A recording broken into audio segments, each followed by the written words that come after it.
छात्रों, जो 1935 का अधिनियम है, भारत सरकार अधिनियम 1935, तो उसके अंतर्गत केंद्र में द्वैध शासन की स्थापना। छात्रों, केंद्र के अंदर द्वैध शासन की स्थापना थी। छात्रों, इसमें 1935 के अधिनियम द्वारा प्रांतों में द्वैध शासन का अंत कर दिया गया। इसके अंदर हम देखते हैं छात्रों कि इस अधिनियम द्वारा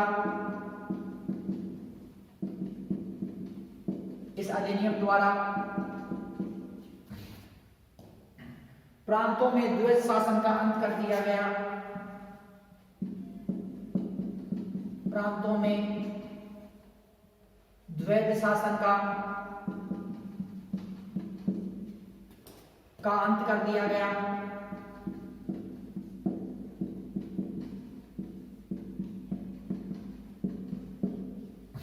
प्रांतों में द्वैध शासन का अंत कर दिया गया, परंतु केंद्र में लागू किया गया। परंतु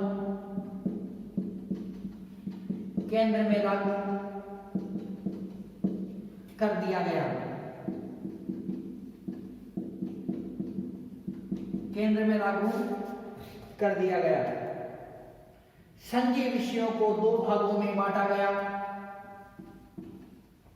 संघीय विषयों को दो भागों में बांटा गया।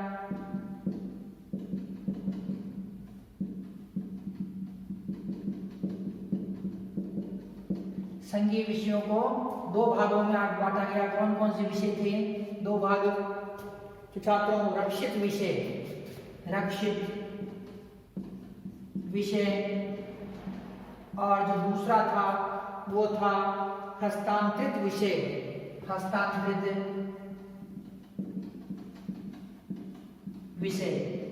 कितने भागों में बांटा गया छात्रों? दो भागों के अंदर बांटा गया। एक रक्षित विषय, दूसरा हस्तांतरित विषय। तो रक्षित विषय कौन से थे? तो रक्षित विषय के बारे में हम देखते हैं कि रक्षित विषय कौन कौन से थे छात्रों? क्या विशेषता थी इनकी? रक्षित विषय में प्रतिरक्षा, विदेशी मामले। रक्षित विषय में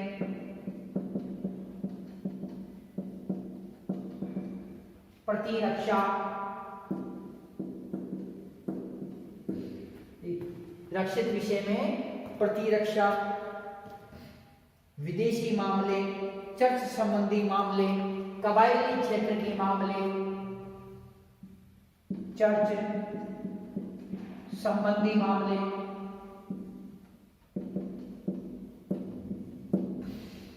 कबायली क्षेत्र के मामले,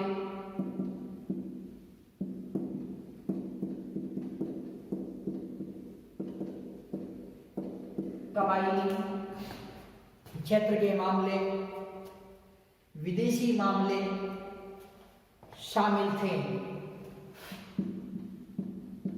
विदेशी मामले शामिल थे।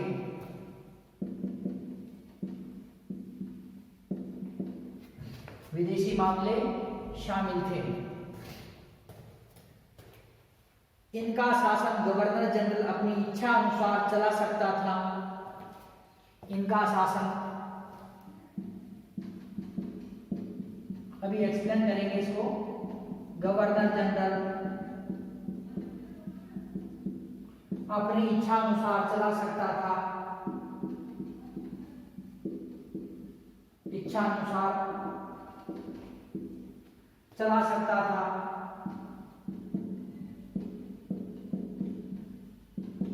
इच्छा अनुसार चला सकता था।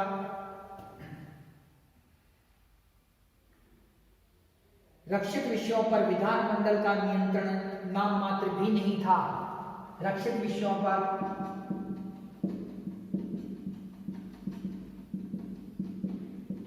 विधानमंडल का नियंत्रण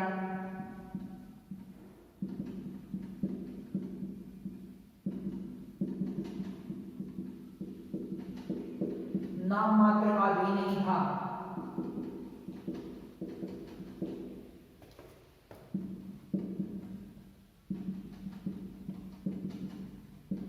नाम मात्र का भी नहीं था। इन विषयों के प्रशासन में गवर्नर जनरल एक कार्यकारिणी परिषद की सहायता लेता था। इन विषयों के मामले में गवर्नर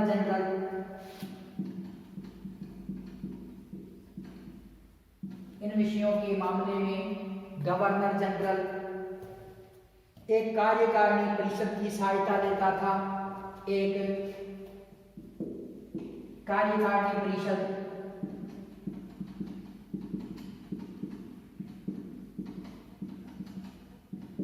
की सहायता लेता था।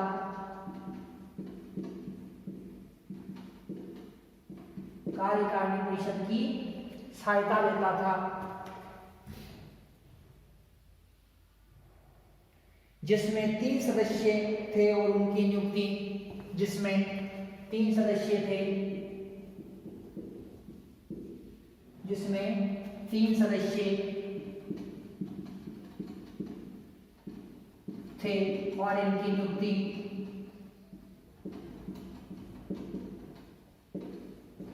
और इनकी नियुक्ति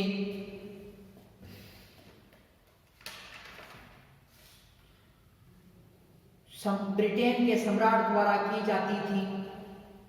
ब्रिटेन के सम्राट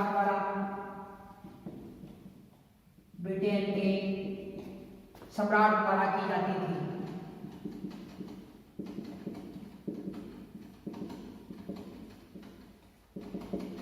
छात्रों, जो केंद्र में द्वैध शासन की जो स्थापना है, तो इसके अंतर्गत इस अधिनियम द्वारा प्रांतों के अंदर जो द्वैध शासन था उसको समाप्त कर दिया गया और इस द्वैध शासन को केंद्र के अंदर लागू कर दिया गया।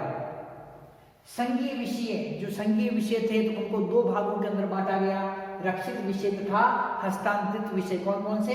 रक्षित विषय तथा हस्तांतरित विषय। तो इस प्रकार से 2 भागों के अंदर बांटा गया। छात्रों, रक्षित विषय, पहले हम रक्षित विषय के बारे में देखते हैं। रक्षित विषय में प्रतिरक्षा, जो रक्षा से संबंधित थे, प्रतिरक्षा, चर्च संबंधी मामले, कबायली क्षेत्र के मामले और विदेशी मामले ये सम्मिलित थे। कौन कौन से मामले सम्मिलित थे? प्रतिरक्षा से संबंधित मामले, चर्च से संबंधित मामले, कबायली क्षेत्र के मामले, विदेशी मामले ये सम्मिलित थे।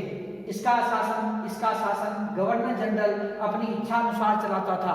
तो गवर्नर जनरल ने वो क्या करता था? अपनी इच्छा अनुसार इसका शासन चलाता था। छात्रों, रक्षित विषय पर विधानमंडल का नियंत्रण नाम मात्र का भी नहीं था। रक्षित विषय थे, उन पर विधानमंडल का किसी भी प्रकार से कोई भी नियंत्रण नहीं था। इन विषयों के मामले में गवर्नर जनरल, जो ये विषय थे, तो इन विषयों के मामले में ये गवर्नर जनरल है, ये क्या है कि कार्यकारिणी परिषद की एक कार्यकारिणी परिषद बनी हुई थी, उसकी सहायता लेता था। और इस कार्यकारिणी परिषद के सदस्यों की नियुक्ति कौन करता था? ब्रिटेन का सम्राट होता था, वो नियुक्ति करता था। तो ब्रिटेन के सम्राट द्वारा कार्यकारिणी परिषद के सदस्यों की नियुक्ति की जाती थी। और जो रक्षित विषय के मामले थे, तो उन विषयों के मामले में गवर्नर जनरल इस कार्यकारिणी परिषद की सहायता लेता था। और ये जो सदस्य हैं किसके प्रति उत्तरदायी थे? ये सदस्य होते थे, ये 3 सदस्य किसके प्रति उत्तरदायी थे? छात्रों, ये गवर्नर जनरल के प्रति उत्तरदायी थे। किसके प्रति थे? गवर्नर जनरल के प्रति जो उत्तरदायी थे। तो छात्रों, तो इस प्रकार से ये थे। तो हम आगे देखते हैं कि जो रक्षित विषयों के अंतर्गत जो आगे हैं,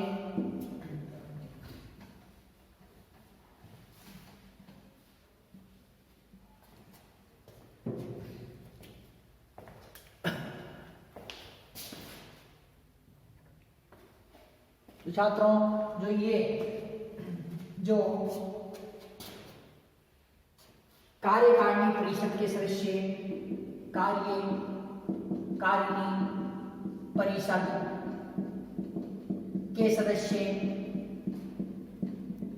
कार्यकारिणी परिषद के सदस्य गवर्नर जनरल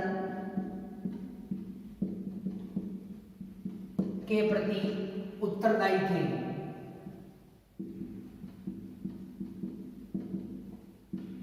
किसके प्रति उत्तरदायी थे? छात्रों, गवर्नर जनरल के प्रति उत्तरदायी थे। ये केंद्रीय विधानमंडलों के दोनों सदनों के प्रदेश सदस्य होते थे। ये केंद्रीय विधानमंडल के दोनों सदनों के प्रधान सदस्य होते थे।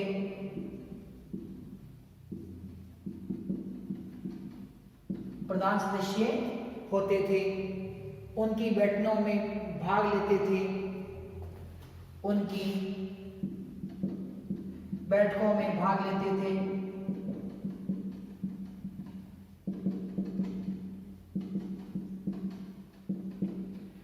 परंतु उनकी बैठकों में भाग लेते थे, परंतु उनके प्रति उत्तरदायी नहीं थे। उनके प्रति उत्तरदायी नहीं थे।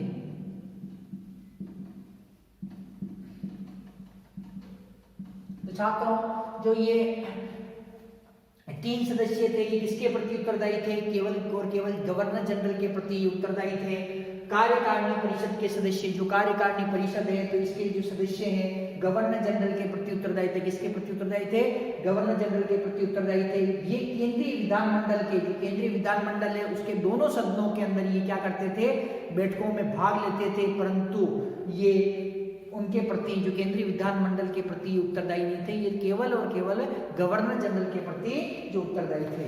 छात्रों, अब हम देखते हैं हस्तांतरित विषय। तो हस्तांतरित विषयों के बारे में चर्चा करते हैं। तो केंद्र में द्वैत शासन की स्थापना की गई थी, जिसके अंदर 2 विषय थे, एक तो रक्षित विषय तथा दूसरा कौन सा था? हस्तांतरित विषय। तो हस्तांतरित विषय के बारे में चर्चा करते हैं।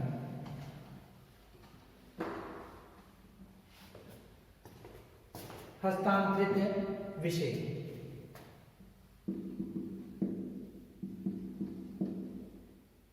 हस्तांतरित विषय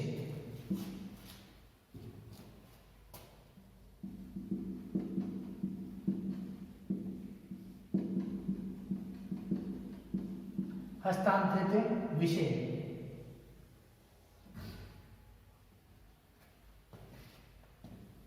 इनका शासन चलाने के लिए एक मंत्री परिषद होती थी। इनका शासन चलाने के लिए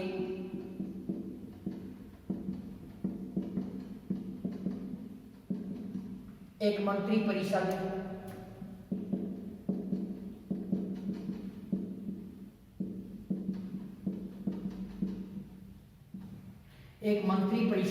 होती थी। इनका शासन चलाने के लिए एक मंत्री परिषद होती थी, जो संघीय विधानमंडल के प्रति उत्तरदायी होती थी। जो संघीय विधानमंडल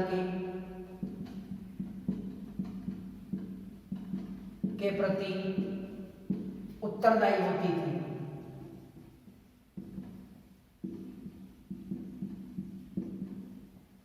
संघीय विधानमंडल के प्रति उत्तरदायी होती थी। मंत्रियों की नियुक्ति व पद मुक्ति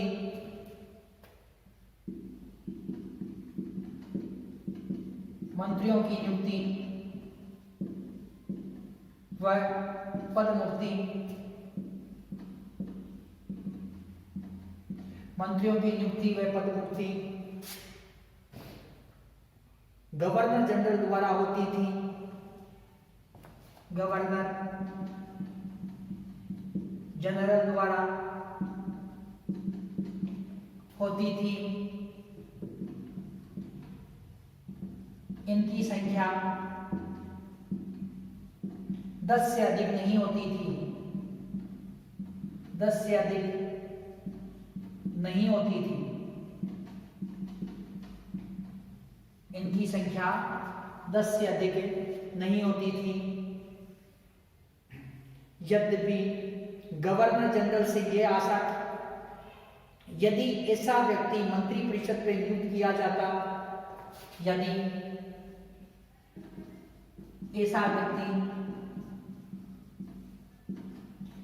ऐसा व्यक्ति मंत्री पद पर नियुक्त किया जाता,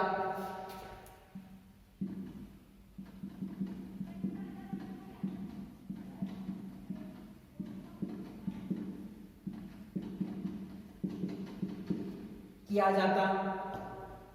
जो किसी भी सदन का सदस्य न हो तो, जो किसी भी सदन का सदस्य न हो तो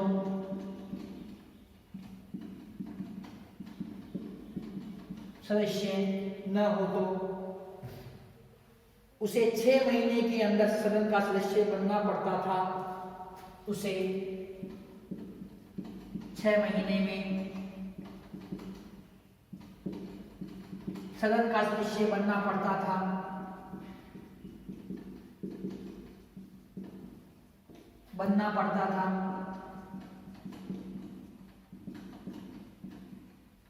या त्याग पत्र देना पड़ता था।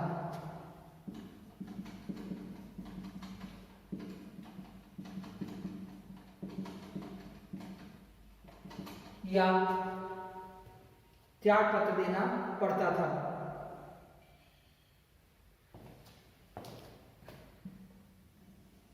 यदि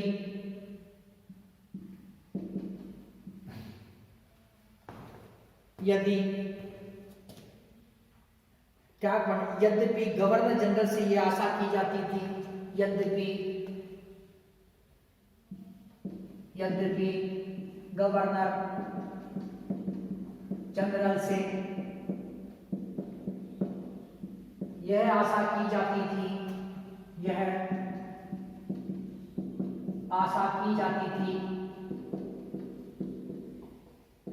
कि यद्यपि गवर्नर जनरल से यह आशा की जाती थी कि वह हस्तांतरित विषयों में मंत्रियों की सलाह से शासन चलाए। हस्तांतरित विषयों में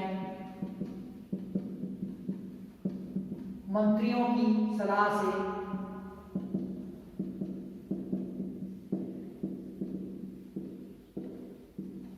शासन चलाए।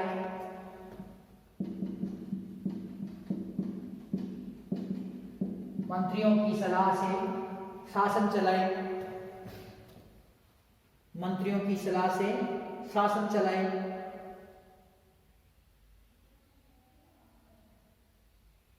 किंतु हस्तांतरित विषयों के संबंध में चलाएगा, किंतु हस्तांतरित विषयों के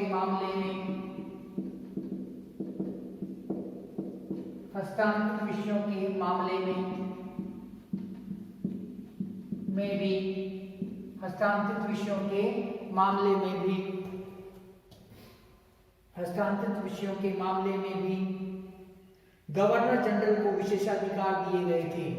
गवर्नर जनरल को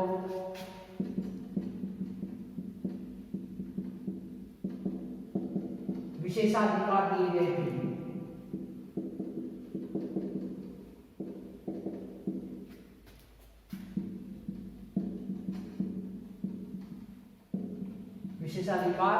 दिए गए थे।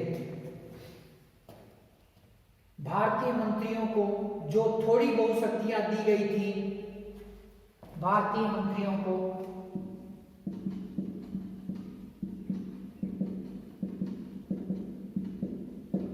जो थोड़ी बहुत शक्तियां दी गई थी,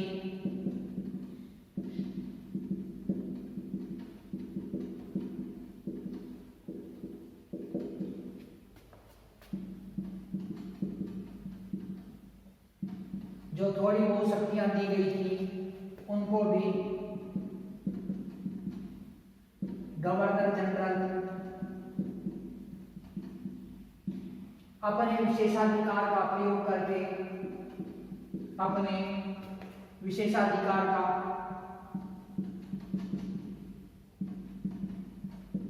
प्रयोग करके समाप्त कर देता था।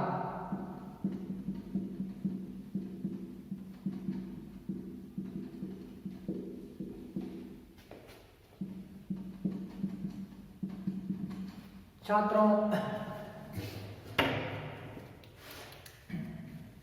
1935 के भारत सरकार अधिनियम के अंतर्गत केंद्र के अंदर द्वैध शासन प्रणाली, केंद्र के अंदर क्या किया गया छात्रों? द्वैध शासन प्रणाली है। जो द्वैध शासन प्रणाली की स्थापना की गई। प्रांतों के अंदर से जो द्वैध शासन प्रणाली को हटा दिया गया और केंद्र के अंदर द्वैध शासन प्रणाली लागू कर दी गई। और जो संघ के विषय थे, संघीय विषय इन्हें दो भागों के अंदर बांटा गया, रक्षित विषय तथा हस्तांतरित विषय। तो छात्रों, रक्षित विषय के बारे में हमने चर्चा की। अब हम जो हस्तांतरित विषय के बारे में चर्चा कर रहे हैं। तो छात्रों, इसके अंतर्गत जो इसका शासन, जो हस्तांतरित विषय, इसका शासन चलाने के लिए एक मंत्री परिषद होती थी जो संघीय विधानमंडल के प्रति उत्तरदायी थी। तो छात्रों, जो रक्षित विषय तो उसका शासन कौन चलाता था? गवर्नर जनरल चलाता था। लेकिन जो हस्तांतरित जो विषय, तो हस्तांतरित विषयों के शासन के लिए क्या किया गया कि एक मंत्री परिषद का गठन किया गया जो विधानमंडल के प्रति क्या होती थी? उत्तरदायी होती थी। परंतु छात्रों, गठन तो कर दिया गया, लेकिन गवर्नर जनरल को अपार शक्तियां थी, अपार शक्ति थी गवर्नर जनरल को, जिसके कारण वो मंत्रियों की बातें मानता ही नहीं था तथा अपने विशेषाधिकार का प्रयोग करके जो इन मंत्रियों की जो शक्तियां थी उनको भी समाप्त कर देता था। तो छात्रों, जो हस्तांतरित विषय अर्थात इनका शासन चलाने के लिए एक मंत्री परिषद होती थी जो संघीय विधानमंडल के प्रति उत्तरदायी होती थी। मंत्रियों की नियुक्ति में पद मुक्ति गवर्नर जनरल द्वारा होती थी। मंत्रियों को, किस मंत्री को नियुक्त करना है और किसको पद से हटाना है, तो इसका अधिकार किसके पास में था? गवर्नर जनरल के पास में था। ये मंत्री थे, इनकी संख्या 10 से अधिक नहीं हो सकती थी। ये जो केवल 10 ही जो मंत्री होते थे। छात्रों, यदि कोई ऐसा व्यक्ति मंत्री पद पे नियुक्त हो जाता था, यदि कोई ऐसा व्यक्ति मंत्री पद पे नियुक्त हो जाता था जो किसी भी सदन का सदस्य नहीं है, तो छात्रों, ऐसी स्थिति में क्या होता था कि जो किसी भी सदन का सदस्य नहीं है, तो ऐसी स्थिति में क्या होता था? 6 महीने में सदन का सदस्य बनाना पड़ता था। उसे क्या करना पड़ता था? 6 महीने के अंदर अंदर सदन का सदस्य बनना पड़ता था, और वो नहीं बनता था तो उसे त्याग पत्र देना पड़ता था। छात्रों, ये व्यवस्था जो हस्तांतरित विषय के अंदर की गई थी। यद्यपि गवर्नर जनरल से ये आशा की जाती थी कि वह हस्तांतरित विषयों के मामले में, कौन से विषय के मामले में? हस्तांतरित विषय के मामले में मंत्रियों की सलाह ले, परंतु गवर्नर जनरल ऐसा नहीं करता था। और गवर्नर जनरल के पास में कुछ विशेषाधिकार थे, वो ऐसे अपने विशेषाधिकारों का प्रयोग करता था। तो छात्रों, प्रयोग करके मंत्रियों की जो शक्तियां थी उनको भी समाप्त कर देता था। भारतीय मंत्रियों को थोड़ी बहुत शक्तियां जो प्रदान की गई थी उनको भी गवर्नर जनरल क्या करता था? अपने विशेषाधिकारों से समाप्त कर देता था। मतलब नाम मात्र की एक सरकार का गठन कर दिया गया था। गवर्नर जनरल को अपार शक्तियां थी, भारतीय मंत्रियों का हाथ में कुछ भी नहीं था। तो इस प्रकार से जो छात्रों, केंद्र के अंदर क्या द्वैध शासन की स्थापना की गई। अब छात्रों, हम देखते हैं संघीय विधानमंडल की निर्बलता। तो संघीय जो विधानमंडल है उसकी निर्बलता के बारे में हम चर्चा करते हैं। तो 1935 का जो अधिनियम है, तो इसके अंदर जो संघीय विधान जो मंडल था तो वो कमजोर किस प्रकार से की गई, अर्थात निर्माण तो कर दिया उसका, लेकिन उसको कमजोर करने का भी प्रयास किया गया। तो संघीय विधान मंडल की निर्बलता के बारे में हम चर्चा करते हैं।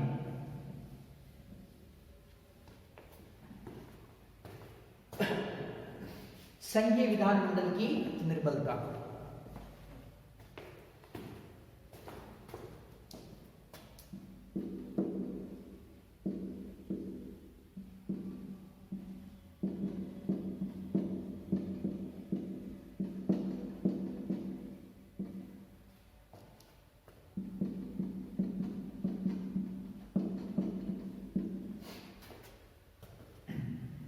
संघीय विधानमंडल में 2 सदन थे। संघीय विधानमंडल में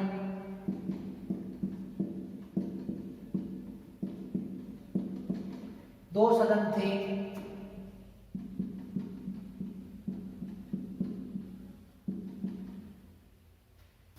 तो 2 सदन कौन कौन से थे? तो वो देखते हैं हम छात्रों कि 2 संघीय विधानसभा,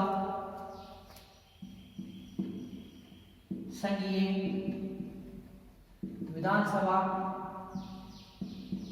व संघीय राज्यसभा। संघीय विधानसभा में संघीय राज्यसभा।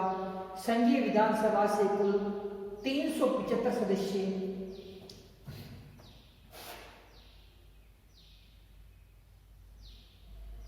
संघीय विधानसभा से कुल 375 सदस्य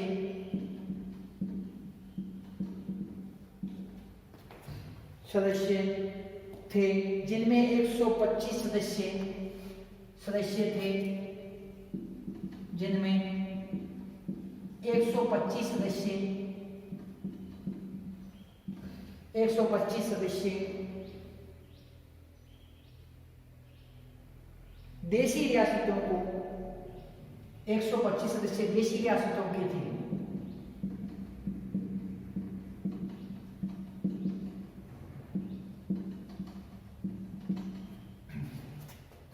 देशी रियासतों के थे।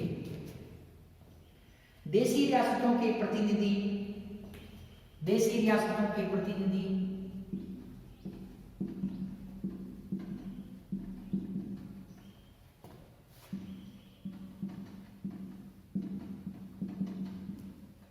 रियासतों के प्रतिनिधि भारतीय नरेशों द्वारा मनोनीत किए जाते थे। भारतीय नरेशों द्वारा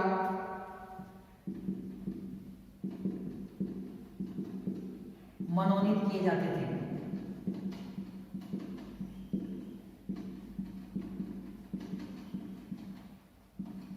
भारतीय नरेशों द्वारा मनोनीत किए जाते थे। प्रांतों के प्रतिनिधियों का चुनाव प्रांतों के प्रतिनिधियों का चुनाव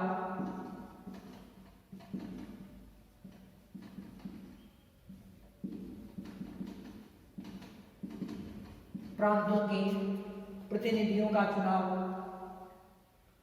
सामान्य स्थानों मुसलमानों व सामान्य स्थानों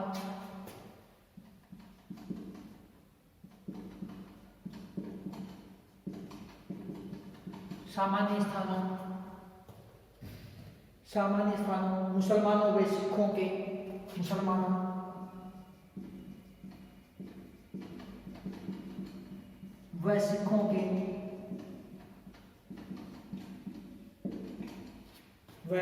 सिखों के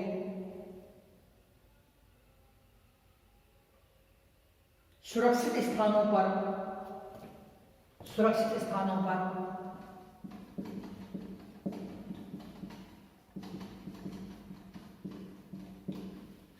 स्थानों पर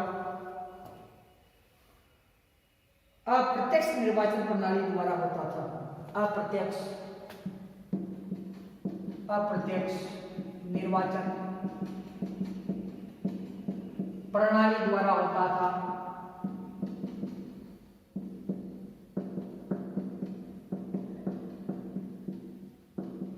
अप्रत्यक्ष निर्वाचन प्रणाली द्वारा होता था। इसमें मुसलमानों को 82 स्थान प्राप्त थे। इसमें मुसलमानों को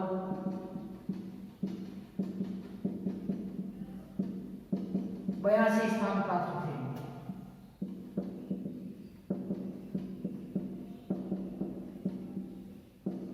मुसलमानों को 82 स्थान प्राप्त थे। इस प्रकार देशी रियासतों के मनोनीत प्रतिनिधि और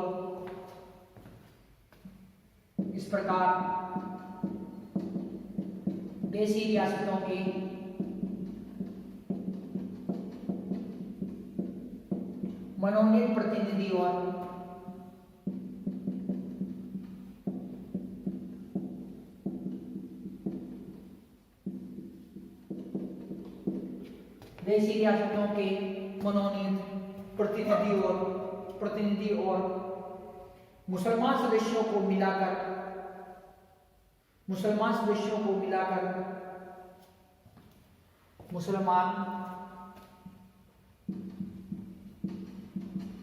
सदस्यों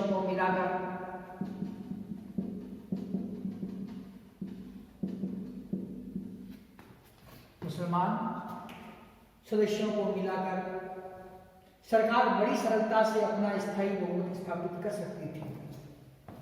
सरकार बड़ी सरलता से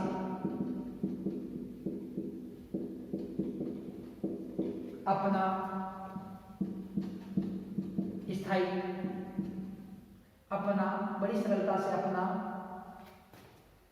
स्थायी बहुमत स्थापित कर सकती थी। स्थायी बहुमत स्थापित कर सकती थी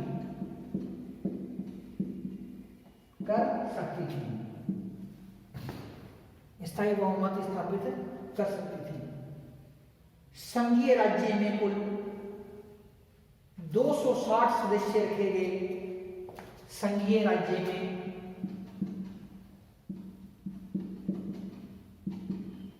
कुल 260 सदस्य रखे गए।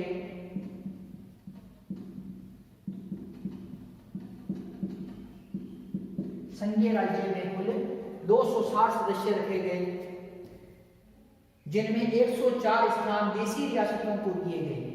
जिनमें 104 स्थान देशी रियासतों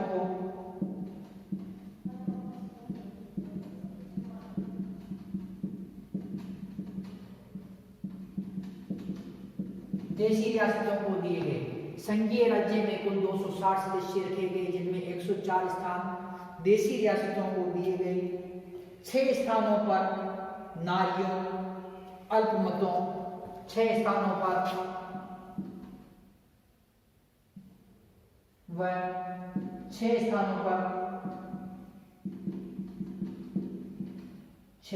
स्थानों पर नारियों मतलब स्त्रियों,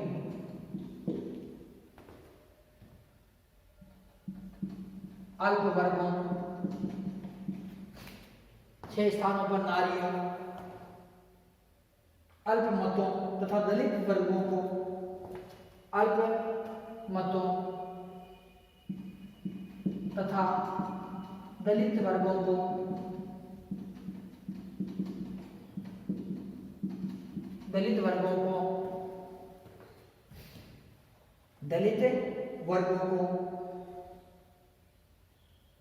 प्रतिनिधित्व देने के लिए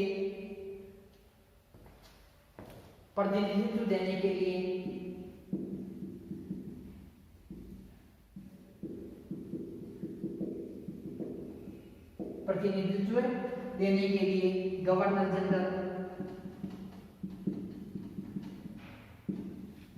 जनरल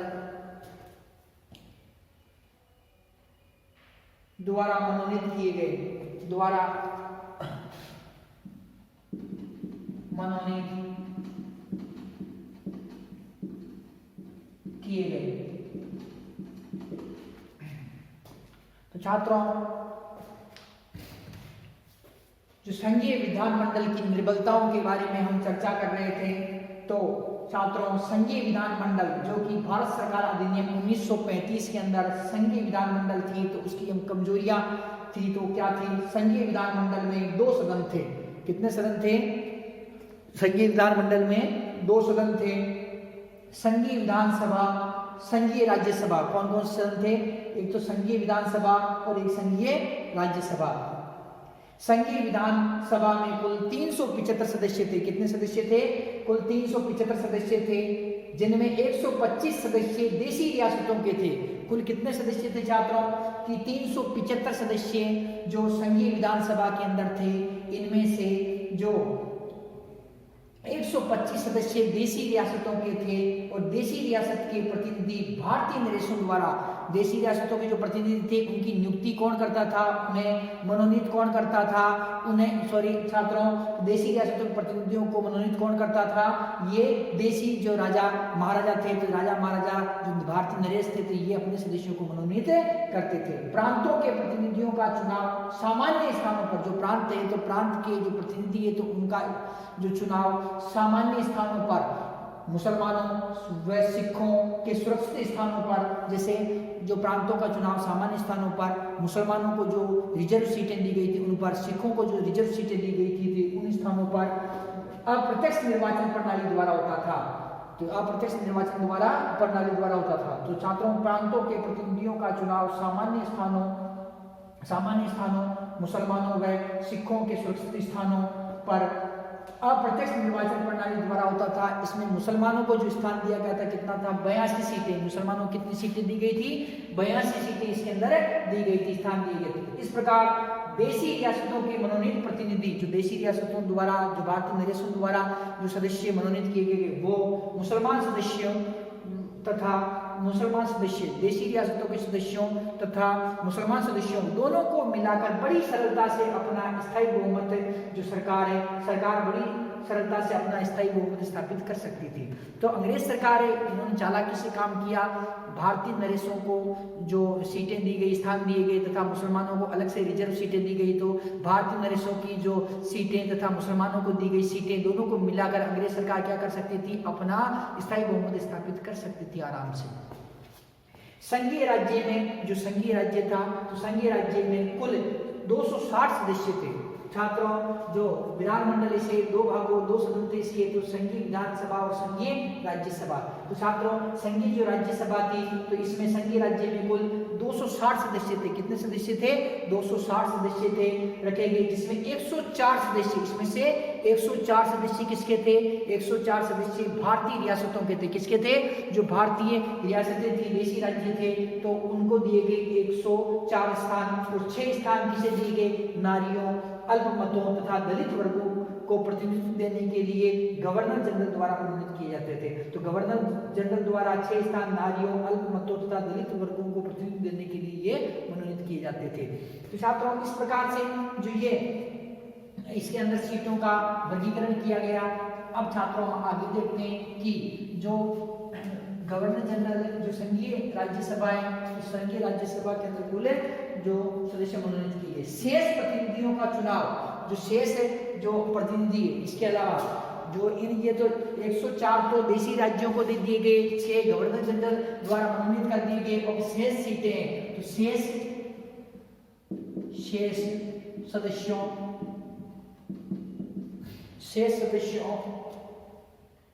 या शेष प्रतिनिधियों का चुनाव, शेष प्रतिनिधियों का चुनाव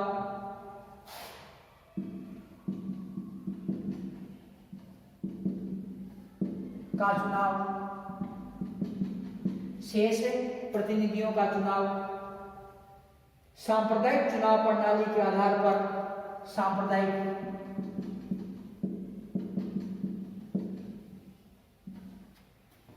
निर्वाचन, सांप्रदायिक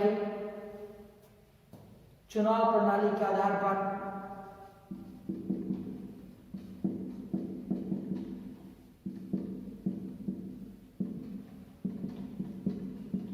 सांप्रदायिक चुनाव प्रणाली के आधार पर अप्रत्यक्ष रीति से होता था। अप्रत्यक्ष रीति से होता था।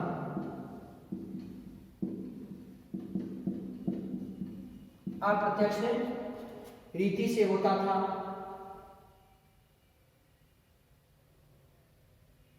अतः संघीय राज्यसभा में भी सरकार अपना बहुमत स्थापित कर सकती थी। अतः संघीय राज्यसभा में भी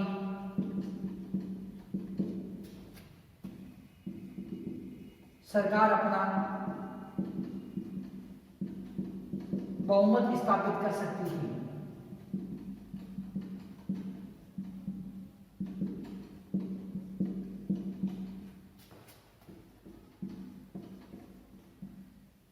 बहुमत स्थापित कर सकती थी।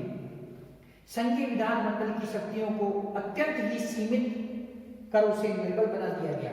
संघीय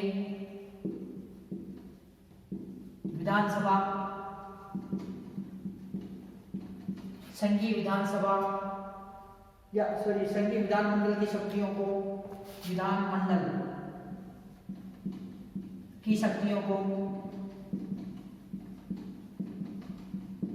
संघीय विधानमंडल की शक्तियों को अत्यंत ही सीमित कर उसे निर्बल बना दिया गया। अत्यंत ही सीमित कर उसे निर्बल बना दिया गया।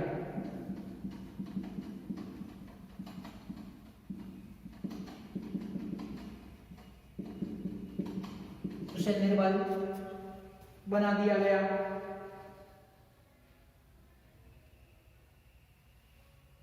तो छात्रों, तो ये संघीय राज्य में कुल कितने सदस्य थे? 260 सदस्य इसके अंदर रखे गए, जिनमें 104 स्थान किसे दिया गया? देशी रियासतों को दिया गया। 6 स्थान किसके पास रिजर्व रहे? गवर्नर जनरल द्वारा ये मनोनीत किए जाते थे, इसके पास में थे। नारियों, अल्पमतों तथा दलित वर्गों को प्रतिनिधित्व देने के लिए 6 सीटें रखी गई। इसके अलावा जो शेष प्रतिनिधियों का चुनाव सांप्रदायिक जो चुनाव प्रणाली के आधार पर होता था, जिसके कारण क्या है कि संघीय राज्यसभा में भी सरकार अपना बहुमत आसानी से स्थापित कर सकती थी। संघीय विधानमंडल की शक्तियों को अत्यंत ही सीमित करके उसे निर्बल बना दिया गया था। तो छात्रों, इस प्रकार से इसे क्या है कि निर्बल करने का प्रयास किया गया। छात्रों, इसके अतिरिक्त जो विधानमंडल के अधिवेशन में जो विधानमंडल अभी जो निर्बल बनाया गया है, तो उसके विधानमंडल का जो अधिवेशन होता है, तो उसके अंतर्गत भी क्या है छात्रों कि जो गवर्नर जनरल को अत्यंत ही जो अधिक शक्तियां प्रदान की गई है। तो वो देखते हैं छात्रों कि इसके आगे निर्बल बनाने के लिए और क्या क्या किया गया। मतलब संघीय विधानसभा की शक्तियों को अत्यंत सीमित कर उसे निर्बल बनाया गया, और विधानमंडल के अधिवेशन के दौरान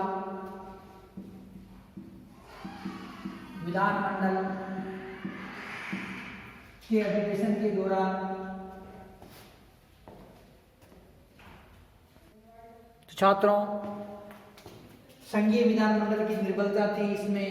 जो विधानमंडल के अधिवेशन के दौरान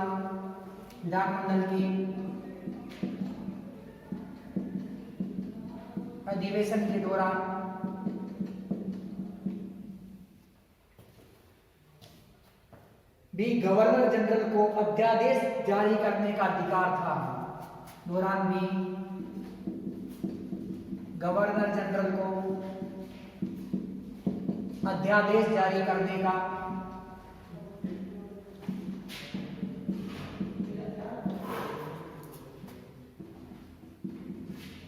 अधिकार था।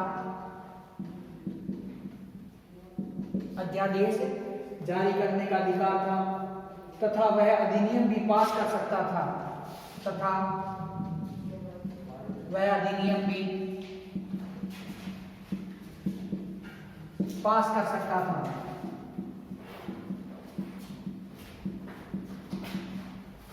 छात्रों, तो संघीय विधानमंडल को निर्बल बनाने के लिए जो संघीय विधानमंडल था, इसकी शक्तियों के अंदर कमी कर दी गई। और साथ ही जो गवर्नर जनरल था, तो गवर्नर जनरल क्या कर सकता था कि जब भी जो संघीय विधानमंडल का जो अधिवेशन चल रहा है, तो उस अधिवेशन के चालू रहने के समय में भी क्या कर सकता था कि अधिनियम पास कर सकता था, अध्यादेश जारी कर सकता था। तो इस प्रकार की जो शक्तियां थी किसके पास में थी? गवर्नर जनरल के पास में थी। साथ ही जो गवर्नर जनरल है, ये संकटकालीन अधिकार के व्यापक थे। गवर्नर जनरल के पास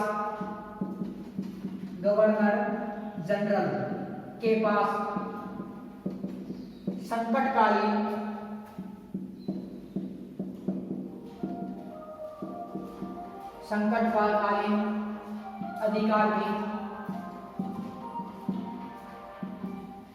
व्यापक थे। जो संकटकालीन अधिकार हैं वो भी क्या थे? व्यापक थे। इसके पास में वह इस अधिनियम को स्थगित कर न्यायालय के अतिरिक्त समस्त अधिकारों को अपने हाथ में ले सकता था। गवर्नर जनरल इस अधिनियम को स्थगित करके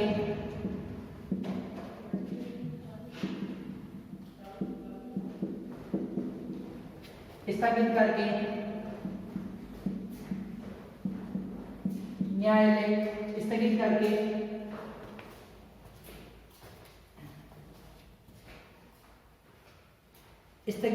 न्यायालय के अतिरिक्त समस्त अधिकार अपने हाथ स्थगित कर न्यायालय के अतिरिक्त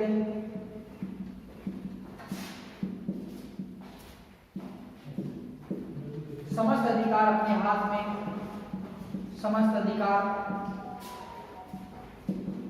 हाथ में ले सकता था।